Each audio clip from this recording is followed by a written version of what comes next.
Hello friends, हमारे channel में आपका स्वागत है। मैं हूं आंचल सिंह और आज हम आपको यहाँ पे बताने वाले हैं यूनिट्स के बारे में कि ये यूनिट्स क्या है। ठीक है, यूनिट्स यानी कि मात्रक के बारे में, राइट। जो यूनिट्स होता है यानी कि मात्रक, ये हमारे साइंस और मैथ्स का बहुत ही बेसिक और इम्पोर्टेंट पार्ट है। ठीक है, तो मतलब जो हमारा आईटीआई और सीआईटीएस में जो एक सब्जेक्ट होता है, वर्कशॉप कैलकुलेशन एंड साइंस, उसका ये पहला चैप्टर ही है, यूनिट्स। और इस चैप्टर से आगे के सारे चैप्टर जो है, जो स्पीड टाइम डिस्टेंस है, जो बहुत सारे चैप्टर हैं जो इस चैप्टर पे डिपेंड करते हैं। ठीक है, तो बहुत जरूरी है कि आप इस चैप्टर को बहुत ही डिटेल में समझ लें, क्योंकि अगर आप रटेंगे सारी चीज़ों की यूनिट को तो बहुत ही जल्दी भूल जाएंगे। लेकिन अगर आप एक बार इसको समझ लेते हैं तो आपको कभी भी कोई दिक्कत नहीं होगी। आप इवन कभी किसी चीज़ की यूनिट भूल जाते हैं तो उसको तुरंत वहीं पे निकाल सकते हैं। बस आपको मैथमेटिकल एक्सप्रेशन यानी कि फॉर्मूला पता होना चाहिए।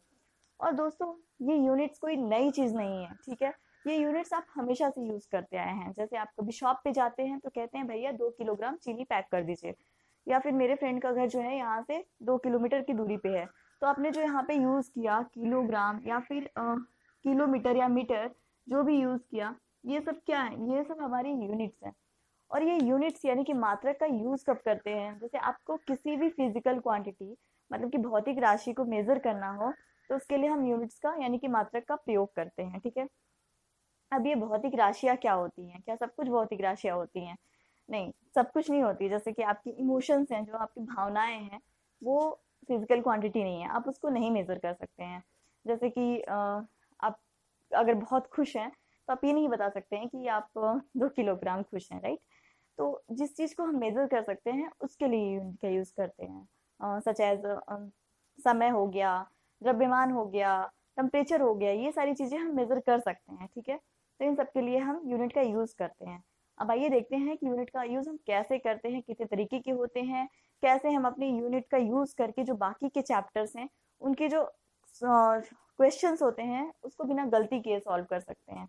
ठीक है, तो ये हमारा पहला पार्ट है यूनिट का। तो इसमें हम बताएंगे कि किसी भी चीज़ की यूनिट को कैसे निकालते हैं। ठीक है, और जो हमारा अगला वीडियो बनाएंगे उसमें हम बताएंगे कि यूनिट को कन्वर्ट कैसे करते हैं, मतलब एक यूनिट सिस्टम से दूसरे यूनिट सिस्टम में कैसे जाते हैं। अभी तो ये इंट्रोडक्शन पार्ट है, तो आइए देखते हैं यूनिट सिस्टम ही कितने तरीके के होते हैं, राइट। सिस्टम यानी कि यूनिट की पद्धतियाँ, system of units, system of units मतलब मात्रक की पद्धतियाँ। फ्रेंड्स, मेरी हिंदी थोड़ी सी अच्छी नहीं है और हैंड राइटिंग भी अच्छी नहीं है, क्योंकि मैंने बहुत ही सालों से हिंदी लिखने की प्रैक्टिस नहीं की है। तो प्लीज़ उसमें कोई माइंड करने की बात नहीं है, राइट।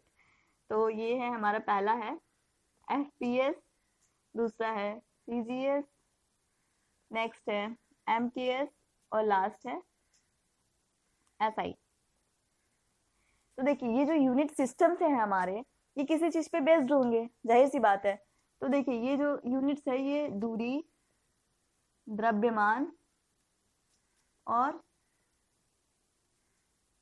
समय, इनके हिसाब से ये यूनिट्स जो हैं वो सेट है।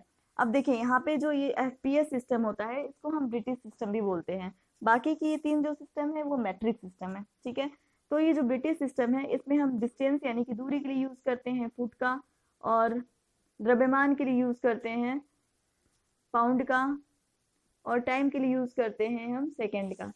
ठीक है, सीजीएस सिस्टम में सी फॉर सेंटीमीटर, जो कि हम दूरी के लिए यूज करते हैं, मास के लिए यूज करते हैं ग्राम का, और टाइम के लिए इसमें भी यूज करते हैं सेकेंड का।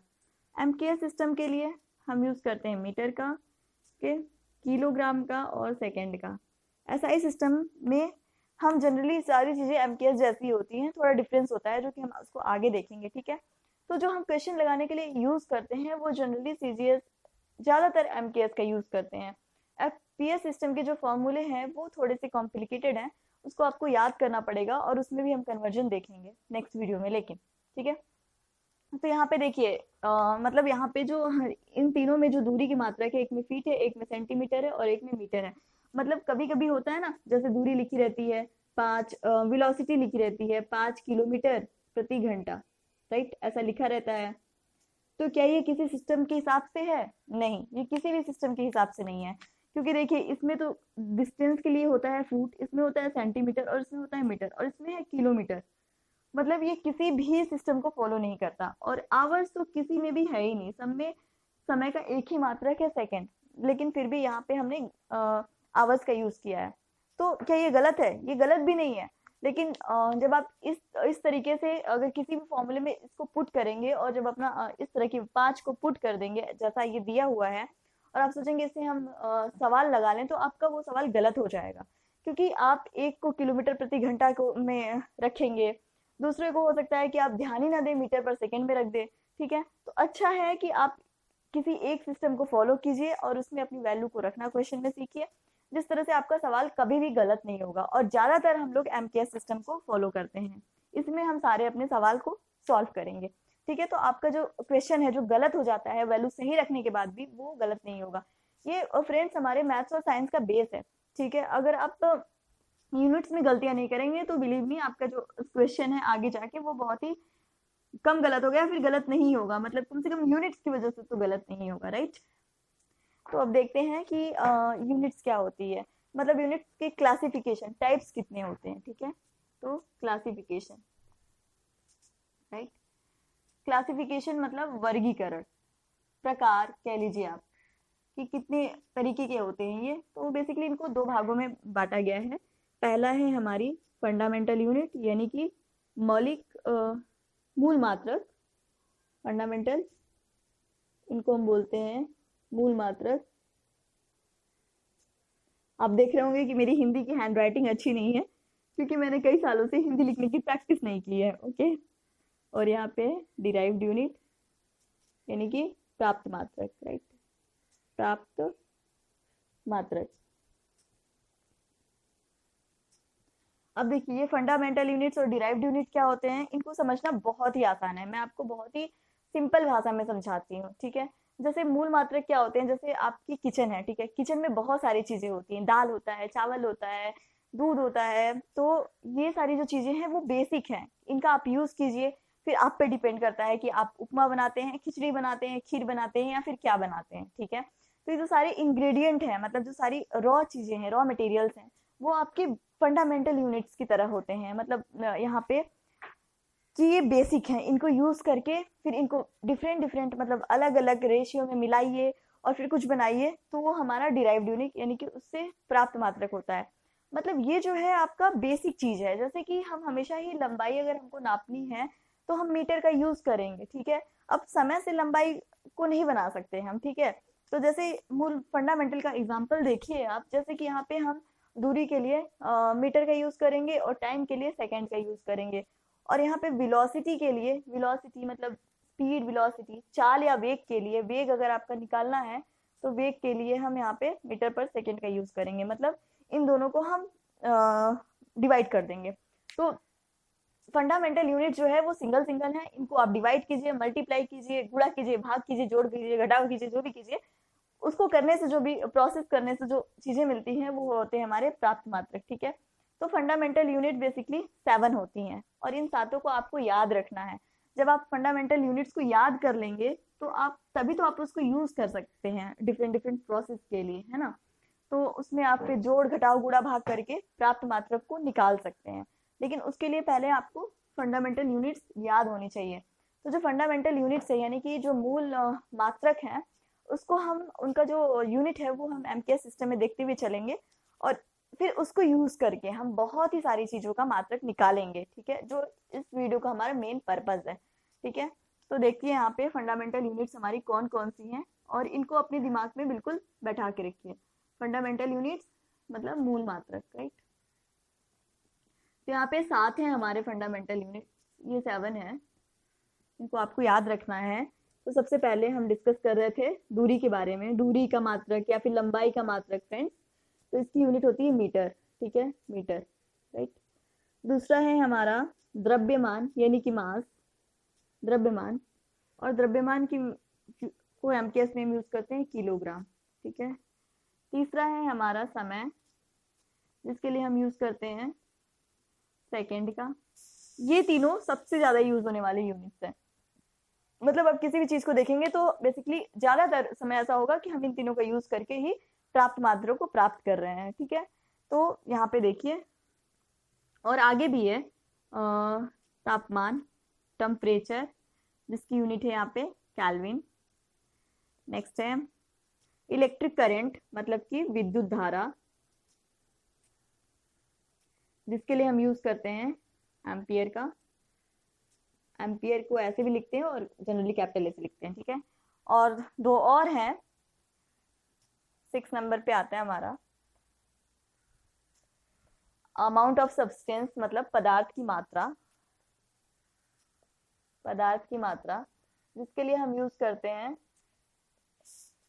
मोल का। और लास्ट में आता है हमारा ज्योति तीव्रता, यानी कि इंटेंसिटी ऑफ लाइट, ओके। ज्योति तीव्रता, इसके लिए हम यूज करते हैं कैंडेला, यानी कि सीडी, ठीक है। तो फ्रेंड्स देखिए, कभी कभी एग्जाम में, आपके कॉम्पिटिटिव एग्जाम में क्वेश्चन ऐसे भी आ सकते हैं, एक क्वेश्चन दिया होगा और लिखा 4 ऑप्शन होंगे, इसमें से कौन सी जो है हमारी फंडामेंटल यूनिट नहीं है या फिर हमारी मूल मात्रक नहीं होते हैं। तो अगर आपको ये 7 याद रहेंगे और जो भी एक ऑप्शन ऐसा होगा जो इन 7 में से नहीं होगा, तो आप आराम से देख सकते हैं कि हाँ, ये हमारी फंडामेंटल यूनिट नहीं है, मतलब इसका ये आंसर सही है, ठीक है। तो इन 7 को आप याद कर लीजिए और इसका हम अलग अलग प्रकार से प्रयोग करके जो है कि प्राप्त मात्रक को बनाएंगे और वो बनाना सीखेंगे, ठीक है। तो ये ध्यान रखिए, 7 होते हैं दूरी के लिए। दूरी है, लंबाई है, चौड़ाई है, ऊंचाई है, या फिर कोई भी इस तरह से डिस्टेंस वाली चीजें हैं, तो उसके लिए हम मीटर का यूज करेंगे। द्रव्यमान है तो किलोग्राम का यूज करेंगे, ठीक है। समय है तो सेकंड का, तापमान है केल्विन का, विद्युत धारा है तो एम्पियर का, पदार्थ की मात्रा है तो मोल का, और ज्योति तीव्रता है तो कैडला का, ठीक है। अब जो सारे जो फॉर्मूले होते हैं ये हमारा बेसिक है। आपको बहुत सारे फॉर्मूले निकालने के लिए केवल ये 7 चीजें याद होनी चाहिए, ठीक है। इन 7 चीजों का उपयोग करके हम बहुत ही सारे जो होते हैं डिफरेंट डिफरेंट चीजों की यूनिट निकालना सीखेंगे, ठीक है। तो इसको हम इरेज करते हैं और आप इसको तब तक याद कर लीजिए। सिर्फ आपको इतना ही याद करना है इस चैप्टर में, ठीक है, इतना ही याद करना है। उसके बाद ऑब्वियसली आपको मैथमेटिकल फॉर्मूला तो याद करना ही पड़ेगा, वरना आप किसी भी चीज की यूनिट को कैसे निकालेंगे। अब दूसरा पार्ट है हमारा प्राप्त मात्रक, यानी कि डिराइव्ड यूनिट, ठीक है। डिराइव्ड यूनिट, डिराइव्ड यूनिट के कोई टाइप नहीं है, डिराइव्ड यूनिट हम निकालते हैं। डिराइव्ड यूनिट कैसे होते हैं, जो मतलब एक दो या फिर बहुत सारे अलग अलग अरेंजमेंट में जो है कि हमारे फंडामेंटल यूनिट से यूज किया गया होता है, ठीक है। तो पहला देखिए क्षेत्रफल। क्षेत्रफल, अब आपको किसी भी चीज का क्षेत्रफल निकालना है तो आप समझिए, सबसे पहला ऑप्शन हम ये ले रहे हैं फ्रेंड्स, स्क्वायर। यहाँ पे हमारा एक स्क्वायर है, सॉरी, ये हमारा एक स्क्वायर है, ये हमारी लंबाई है L और ये हमारी चौड़ाई है B, ठीक है। तो क्षेत्रफल का फॉर्मूला क्या होता है, स्क्वायर की लंबाई, ओके, गुणे चौड़ाई। इतना तो हम बचपन से ही जानते आए हैं, तो आप बहुत आराम से बता देंगे कि लंबाई को देखिए, सोचिए कि क्या हम लंबाई के लिए किलोग्राम का यूज करेंगे? कभी आपने सुना है कि वो आदमी मतलब 10 किलोग्राम लंबा है? नहीं, उसका द्रव्यमान 10 किलोग्राम होता है, ठीक है।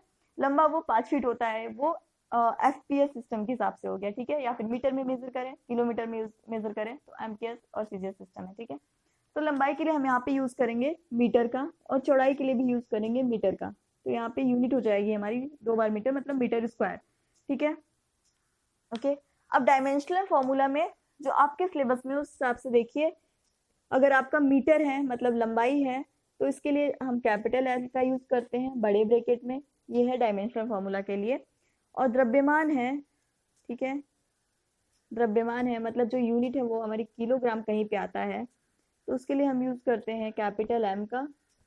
और अगला है, अगर टाइम कहीं पे आ जाता है, मतलब सेकेंड कहीं पे आता है, तो उसके लिए हम यूज करते हैं टी का। फ्रेंड्स, इसमें हम डायमेंशनल फॉर्मूला भी बनाते चलेंगे, ठीक है। डायमेंशनल फॉर्मूला में जब भी कहीं लंबाई यानी कि मीटर आता है तो हम कैपिटल L का यूज करते हैं, किलोग्राम आता है तो कैपिटल M का यूज करते हैं, और सेकंड आता है तो कैपिटल T का यूज करते हैं। और इसको हमेशा हम बड़े वाले ब्रैकेट में ही मतलब बनाते हैं। तो ये हमारा ऐसा बन जाएगा कैपिटल L स्क्वायर, ठीक है।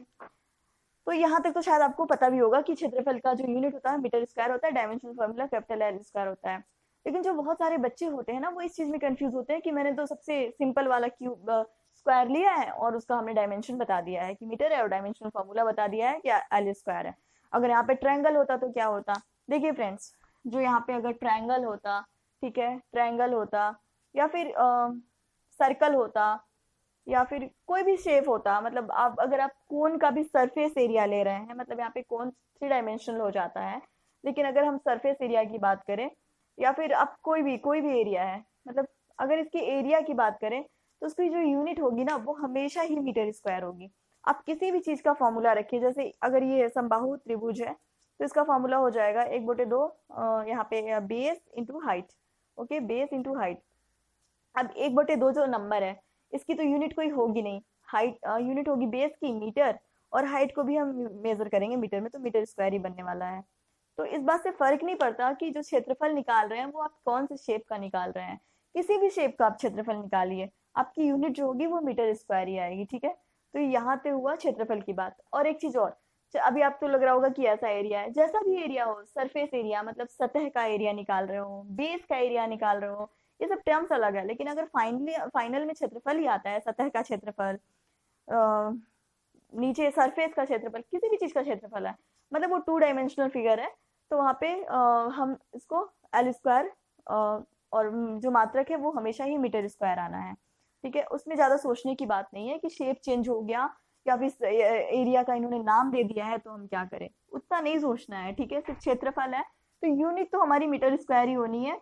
बाकी फॉर्मूला आप सबके लिए अलग अलग तरीके से याद कीजिए, सबकी वैल्यू अलग अलग आएगी, जब आप कैलकुलेट करेंगे तो वैल्यू अलग अलग आएगी, लेकिन जो ये चीजें यूनिट है हमारी वो नहीं बदलेगी, वो सेम ही रहेगा।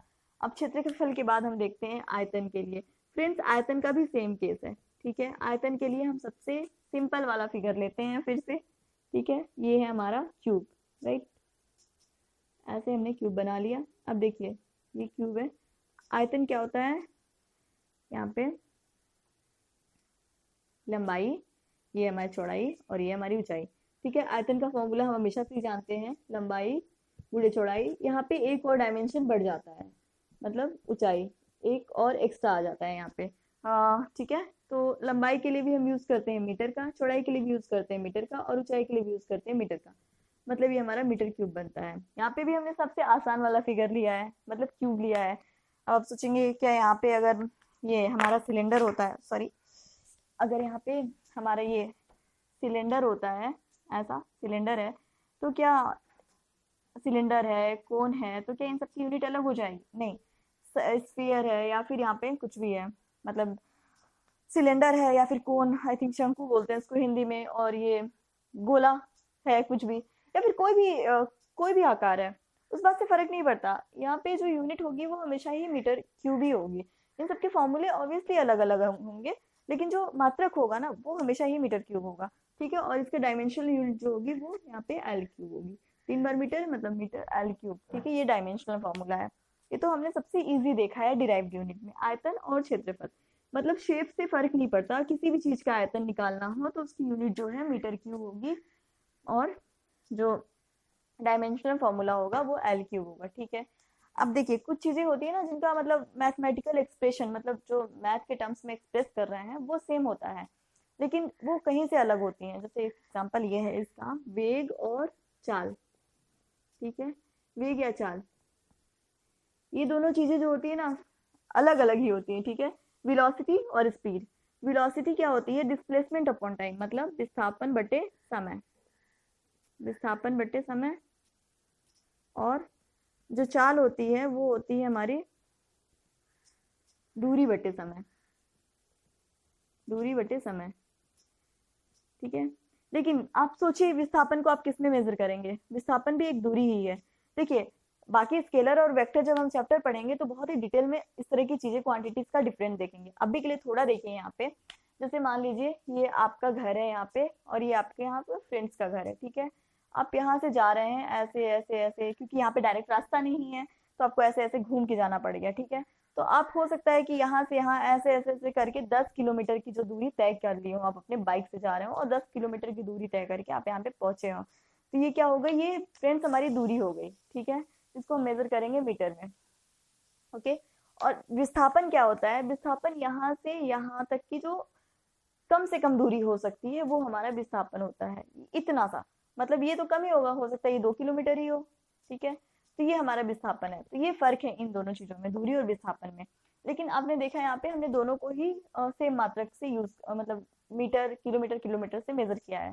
तो यहाँ पे हमारे ये मीटर पर सेकेंड मीटर पर सेकेंड, मतलब ये दोनों अलग अलग चीजें होते हुए ये मीटर पर सेकेंड ही होना है, ठीक है, चाहे वेग हो या फिर चाल हो, मतलब वेलोसिटी हो या स्पीड हो, इनकी यूनिट जो मात्रक होने हैं वो सेम आने हैं, ठीक है। तो वेग और चाल के बाद हम देखते हैं एक्सेलरेशन यानी कि त्वरण के बारे में। ये सारी हमारी डिराइव्ड यूनिट ही है, ठीक है, ये सारी डिराइव्ड यूनिट है। आप देख रहे हैं इसमें हम कैसे फंडामेंटल यूनिट का यूज कर रहे हैं, ठीक है। नेक्स्ट देखते हैं त्वरण। इसमें इसको वेग वृद्धि और मंदन अलग अलग चीजें भी बोलते हैं, उन सबकी यूनिट सेम होती है। वेग वृद्धि क्या होती है ना, जब आप बाइक को एक्सेलरेट करते हैं तो आपकी जो स्पीड होती है वो बढ़ जाती है, तो मतलब एक्सेलरेट करते हैं आप उसको, राइट, मतलब वेग को बढ़ा देते हैं और रोकते समय कम भी करनी पड़ती है, तो उसको बोलते हैं मंदन। अब आप सोचेंगे एक क्या होता है एक्सेलरेशन, आप कभी कभी देखेंगे तो +6 आ जाता है और कभी कभी देखेंगे तो -6 हो जाता है। तो ये प्लस और माइनस की वजह से हमारी यूनिट नहीं बढ़ेगी, मतलब या तो वेग में वृद्धि हो रही हो या फिर मंदन हो रहा हो, दोनों की यूनिट तो सेम ही रहेगी। और एक्सेलरेशन का जो फॉर्मूला होता है, मैथमेटिकल फॉर्मूला होता है, वो होता है change in velocity upon change in time, ठीक है। तो यहाँ पे आप सोचेंगे कि ये चेंज इन वेलोसिटी है तो चेंज इन की क्या यूनिट होगी, यूनिट सिर्फ यहाँ पे वेलोसिटी की और टाइम की होगी, ठीक है। तो वेलोसिटी की टाइम होगी, यूनिट होगी मीटर पर सेकेंड और टाइम की हो जाएगी सेकेंड। कुछ लोगों को ये इस तरह के चीजों को सॉल्व करने में दिक्कत होती है। ये देखिए, ये मीटर फंडामेंटल यूनिट है, सेकंड भी फंडामेंटल यूनिट है और यहाँ फिर से सेकंड है, मतलब वो जो आप लिस्ट याद की है ना 7 की, उसको यूज कीजिए और इस तरह से अलग अलग चीजों को बनाते रहिए, ठीक है। अब मीटर पर सेकंड, कुछ लोगों को इस तरह के एक्सप्रेशन भी सॉल्व करने में दिक्कत होती है, उसका भी मैं बताती हूँ आपको। जैसे देखिए, कोई अगर फॉर्मूला इस तरह से आ रहा है A/B और C/D, पहली बात तो आप यहाँ पे एक बड़ी लाइन से डिवाइड करना सीखिए, वो आपको, और यहाँ पे इक्वल्स लगाना सीखिए, तो आपके लिए बहुत अच्छा रहेगा, आपको पता चलेगा कि ये ऊपर वाला पार्ट है और ये नीचे वाला पार्ट है। इसके बाद यहाँ पे A/B इंटू, ये ऐसे ही लिख दिया जाता है, इसको पलट दिया जाता है D/C। तो इस तरह से इसको हम सिंप्लीफाई करते हैं। अगर यहाँ पे D नहीं है, केवल यहाँ पे C है, तो हम इसको C/1 लिख देते हैं, ठीक है। तो यहाँ पे D नहीं आता, C/1 आ जाता है। तो इस तरह से हम इसको सिंप्लीफाई करते हैं। बाकी जैसे जैसे सिंप्लीफिकेशन आता है मैं बताती रहूंगी, बाकी हम सिंप्लीफिकेशन का एक अलग से वीडियो भी बनाएंगे ताकि आप हर चीज को सिंप्लीफाई कर सकें, ठीक है। तो यहाँ पे देखिए, ये है हमारी बड़ी वाली लाइन, क्योंकि v ऊपर में है और t नीचे में है, तो मीटर पर सेकेंड अपॉन सेकेंड, मतलब ये आता है मीटर पर सेकेंड। और यहाँ पे जैसा कि देखिए सेकेंड के नीचे में कुछ भी नहीं है, तो बटे में 1 लिखिए, हमेशा इसके नीचे में लिखिए, इसके ऊपर में 1/सेकेंड नहीं लिखना आपको, ये सेकेंड/1 लिखना है। और ये फिर हम पलट देंगे तो 1/सेकेंड हो जाएगा, जो कि हो जाएगा हमारा मीटर पर सेकेंड स्क्वायर। अब ये आप ऐसे लिख लीजिए मीटर पर सेकेंड स्क्वायर, या फिर ऐसे लिख लीजिए मीटर पर सेकेंड स्क्वायर, इसमें कोई फर्क नहीं है, ठीक है। तो इतना हो गया। और इसका जो डायमेंशनल फॉर्मूला हो जाएगा वो क्या हो जाएगा, मीटर के लिए हो जाएगा कैपिटल L और T² हो जाएगा, ठीक है। अब किसी भी चीज को अगर हम नीचे से उठा के ऊपर ले आते हैं दोस्तों, तो वो हमेशा माइनस में आ जाता है, T⁻², ऐसा हो जाता है। तो ये फाइनली हमारे इसका डायमेंशनल फॉर्मूला और ये इसकी यूनिट होगी। अब ये त्वरण है, मंदन है, वेग वृद्धि है, जो भी आप कहिए, सबका जो फॉर्मूला है मीटर पर सेकेंड स्क्वायर और जो यूनिट होगी L⁻² ही होगी। तो त्वरण तक देख लिया हमने, ठीक है। त्वरण के बाद हम देखते हैं बल। बल देखते हैं, आप मतलब कुछ भी यूज कर सकते हैं, आपको बस फॉर्मूला पता होना चाहिए और फिर आप उसकी यूनिट को निकाल लीजिए। जो बल है यानी कि फोर्स, जो फोर्स का फॉर्मूला क्या होता है, द्रव्यमान m×a होता है बेसिकली न्यूटन लॉ से, मतलब द्रव्यमान गुणे त्वरण। देखिए इस यूनिट में आपको, इस चैप्टर में आपको रटना कितना है वो देखिए, रटना आपको इतना है, मतलब ये फॉर्मूला आपको याद होना चाहिए और साथ ही साथ फंडामेंटल यूनिट्स याद होनी चाहिए। अगर आपको फॉर्मूला भी याद नहीं है फिर भी आप सोचे नहीं मुझे तो इतना भी नहीं रटना पड़े, फिर आपको फॉर्मूला ही नहीं याद है तो फिर आप यूनिट नहीं निकाल सकते हैं, ठीक है। कम से कम फॉर्मूला तो आपको ध्यान रखना ही पड़ेगा, उसका वो आपको उसका कोई कॉन्सेप्ट नहीं क्लियर कर सकता। आप चीजों को फॉर्मूला याद कीजिए, न्यूटन लॉ याद कीजिए, आपको जैसे भी कॉन्सेप्ट समझ के याद कीजिए, बस फॉर्मूला याद होना चाहिए आपको, ठीक है। और वहां से फिर हम यूनिट को निकाल लेंगे। तो यहाँ पे द्रव्यमान गुणे गुणे त्वरण होता है, ठीक है। तो द्रव्यमान को हम मेजर करते हैं किलोग्राम में, ठीक है, एम्पियर सिस्टम के हिसाब से। और त्वरण का हमने पिछली बार निकाला ही था मीटर पर सेकेंड स्क्वायर, तो यहाँ पे हमारा हो जाएगा किलोग्राम मीटर पर सेकेंड स्क्वायर। ये हमारा फ्रेंड्स एम्पियर सिस्टम के हिसाब से है, MKS, ठीक है, मतलब मीटर, किलोग्राम और सेकेंड। यहाँ पे हमने दूरी के लिए मीटर का यूज किया है, मास के लिए किलोग्राम का यूज किया और टाइम के लिए सेकंड का यूज किया। तो ये हमारा मीटर, किलोग्राम और सेकंड है, मतलब एमकेएस सिस्टम के हिसाब से है। एसआई सिस्टम में हम इसको न्यूटन बोलते हैं, इतने बड़े टर्म को न्यूटन बोलते हैं। मतलब 1 न्यूटन की वैल्यू कितनी होती है, 1 किलोग्राम मीटर पर सेकेंड स्क्वायर होती है। तो ये हमारी एसआई यूनिट में न्यूटन हो गया, क्योंकि हमको बार बार 1 किलोग्राम मीटर पर सेकेंड स्क्वायर ना बोलना पड़े, इसलिए हम ऐसा करते हैं। आपको लगा होगा कि यहाँ पे हमने त्वरण के लिए सीधे ही मीटर पर सेकेंड स्क्वायर रख दिया, आपको तो याद ही नहीं है यूनिट, तो मत रखिए, फिर जाइए, त्वरण का फॉर्मूला तो याद है, फिर से शुरू कीजिए। देखिए यहाँ पे जाइए, यहाँ पे और त्वरण के लिए शुरू से शुरू कीजिए कि यहाँ पे change in velocity upon change in time होता है, मतलब वेलोसिटी के लिए मीटर पर सेकेंड होगा और टाइम के लिए यहाँ पे इक्वल्स नहीं, यहाँ पे इक्वल्स लगाइए, सेकेंड होगा, मतलब ये मीटर पर सेकेंड स्क्वायर हो जाएगा, ठीक है। बिल्कुल भी याद करने की जरूरत नहीं है, लेकिन जब आप 10 बार ऐसे करेंगे ना, तो 10 बार करते करते वो आपको याद ही हो जाएगा। तो प्रैक्टिस कीजिए, ये बेस है, फॉर्मूला याद कीजिए और इस तरह से आपको जितनी भी चीजों की यूनिट निकालनी है आप निकालिए, समझिए। हर चीज की यूनिट मत रटिए, नहीं हम बल्क की रटेंगे, फिर आप भूल जाएंगे कि सेकेंड स्क्वायर ऊपर था नीचे था कैसे था, कभी कभी याद नहीं होता, अरे MLT -2 था कि +2 था। तो इस तरह से बहुत सारे कंफ्यूजन आने वाले हैं, बट अगर आप कॉन्सेप्ट समझेंगे तो इस तरह के कंफ्यूजन नहीं आएंगे, ठीक।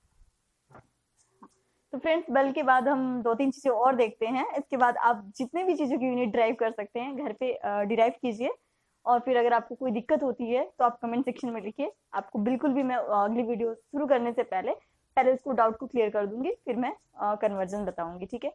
तो बल के बाद देखते हैं हम लोग एनर्जी, ठीक है। एनर्जी वर्क या हीट, मतलब ऊर्जा, कार्य या फिर ऊष्मा, आई थिंक ऊर्जा ऐसा होता है, राइट। हाँ, तो देखिए इन तीनों चीजों की यूनिट सेम होती है, और आपको ये भी याद नहीं करना, इसको भी आप समझ सकते हैं।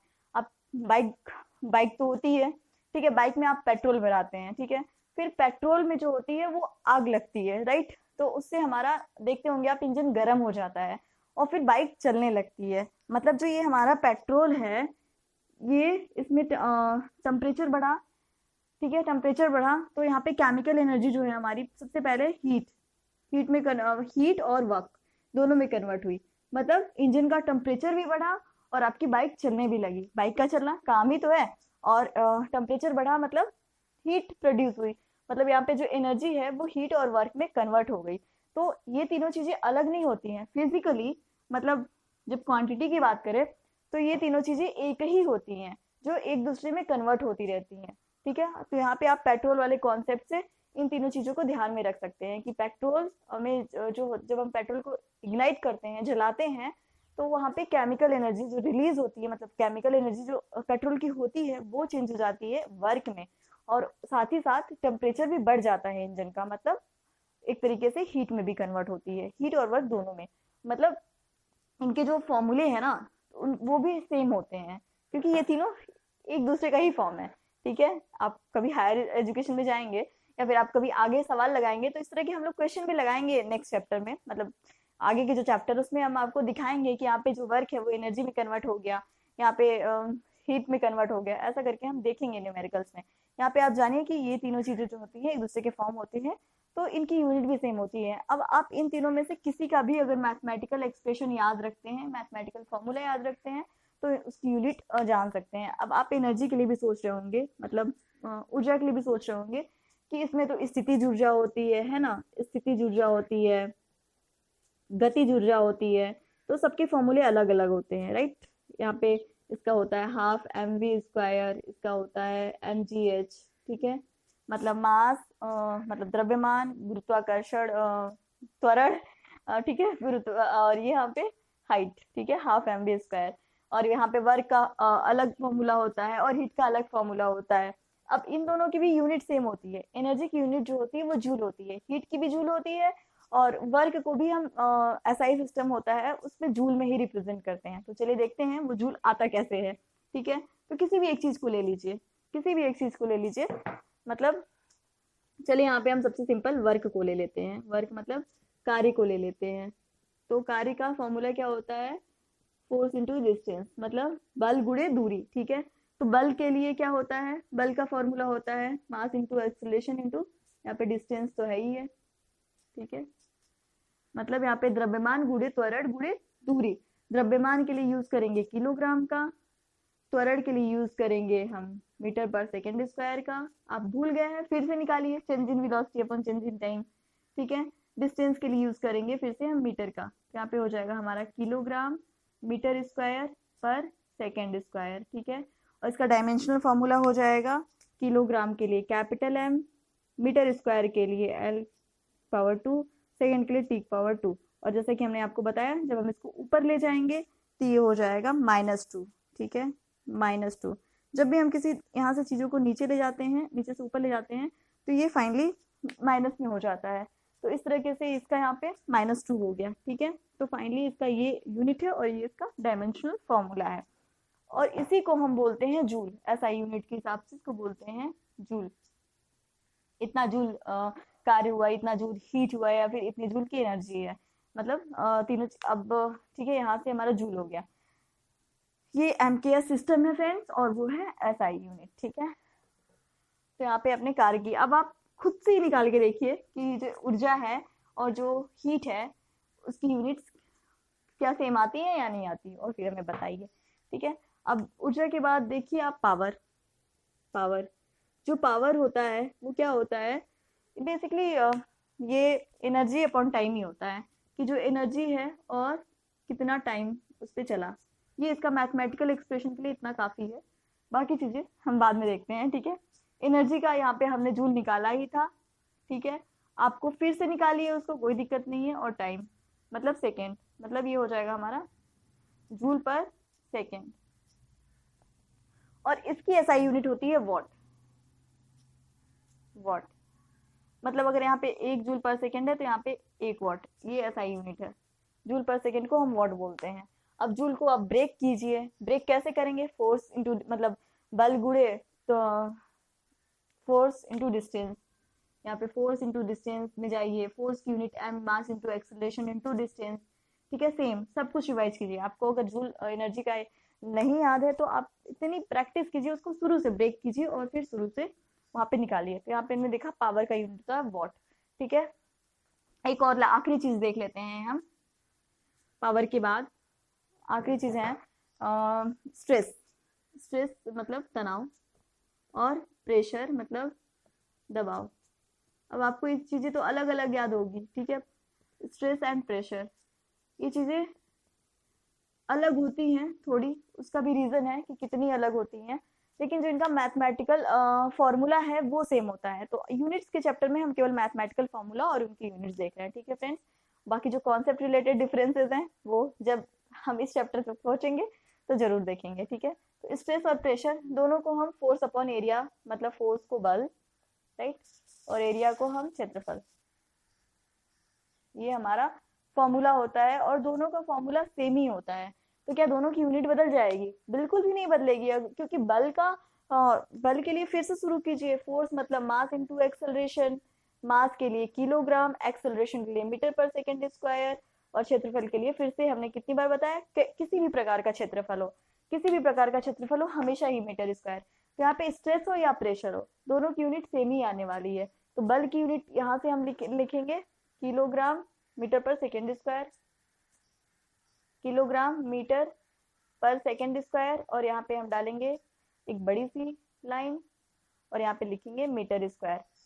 और इसका सिंप्लीफिकेशन के बाद ये हमारा बन जाएगा किलोग्राम मीटर पर सेकेंड स्क्वायर, यहाँ पे अपॉन 1 कीजिए और इसको उल्टा कीजिए 1 अपॉन मीटर स्क्वायर। 1 मीटर से 1 मीटर कैंसिल हो गया, किलोग्राम मीटर सेकेंड स्क्वायर,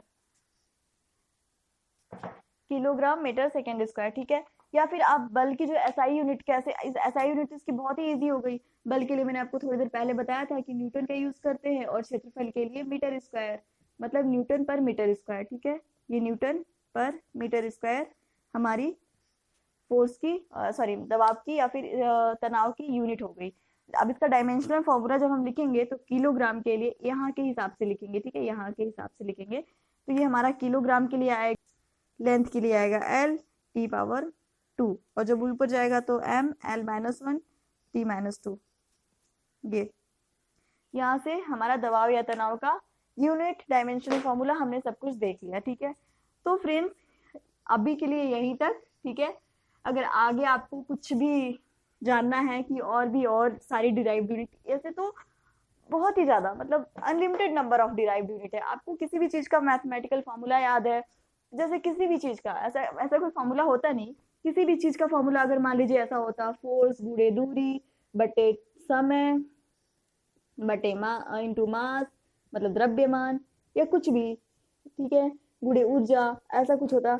मतलब ये कुछ भी हो, कुछ भी हो, आप जाइए ब्रेक कीजिए, समय के लिए सेकेंड रखिए, दूरी के लिए मीटर रखिए, फोर्स के लिए फोर्स को ब्रेक कीजिए, द्रव्यमान गुणे त्वरण, त्वरण को फिर ब्रेक करके सबकी यूनिट, किसी भी चीज की यूनिट को निकाल सकते हैं। बस आपको पता होनी चाहिए कि इस तरह से फॉर्मूला क्या है।